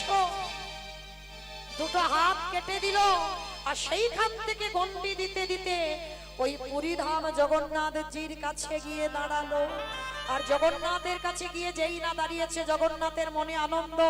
জগন্নাথ দৈববাণী বলল, পূজারি দে, পূজারি আমার এক ভক্ত এসেছে, যাও, অনেক কষ্ট করে এলো, ওকে পালকি করে আমার কাছে নিয়ে এসো। যখনই বলল পালকি করে নিয়ে এসো, পূজারীরা ছুটে গেল, আর ছুটে গিয়ে ওই সদনকে দর্শন করলো। সদনকে দর্শন করে বলে উঠল, কি এর গায়ে থেকে দুর্গন্ধ বার হচ্ছে, এই রকম দুটো হাত কাটা, একে কি করে আমার জগন্নাথ ভক্ত বলছে। ফিরে গেল, ভক্ত চিনতে পারলো না। জগন্নাথ বলে উঠল, যাও, ভক্ত চিনতে পারোনি তো, শুধু গিয়ে দেখবে ওই ভক্তটা শুধু আমার মতো। জগন্নাথের যেমন হাত নেই, সদনেরও হাত নেই, আর ওই জগন্নাথ বলে কাঁদতে কাঁদতে জগন্নাথের মতো রূপ হয়ে গেল। জগন্নাথ পালকিতে করে আজকের ভক্তের কাছে নিয়ে গেলেন, আর যেই ভক্তের কাছে নিয়ে গেলেন, সাক্ষাতে সদন আমার জগন্নাথজিকে দর্শন করলেন। আজকের সেই জগন্নাথকে দর্শন করে আজকের জনম ধন্য হয়ে গেল সদনের বাবা। আপনারা ভালো থাকবেন, সুস্থ থাকবেন। পরবর্তী দল এসে গেছে, সময় সংক্ষেপ, এইখানে লীলা সমাপ্ত করলাম। কিন্তু সদনের কেন হাত কাটা হলো এইটা বাবা বলা হলো না। আবার যদি কোনোদিন দর্শন হয় সেদিন আপনাদের কাছে বর্ণনা করব, কিন্তু এখন নয় বাবা। হরিবাসরে এসে গেছে, আমার অপরাধ হবে তো। কোনোদিন যদি দেখা হয় আবার সাক্ষাতে বলবো কেন সদনের আজকের এই দশা হলো। দুটো হাত কেটে জগন্নাথ জগন্নাথের মতো করে নিল। স্বামীর বামে দাঁড়াইল নবীন কিশোরী গো, স্বামীর বামে দাঁড়াইল নবীন কিশোরী, ও দাদা সহচরী গো, দাদা সহচরী, ভগবানের মিলন হল, দেবানন্দে সদনে হরি হরি। হরি বল হরি বল হরি বল হরি রাধে রাধে গোবিন্দ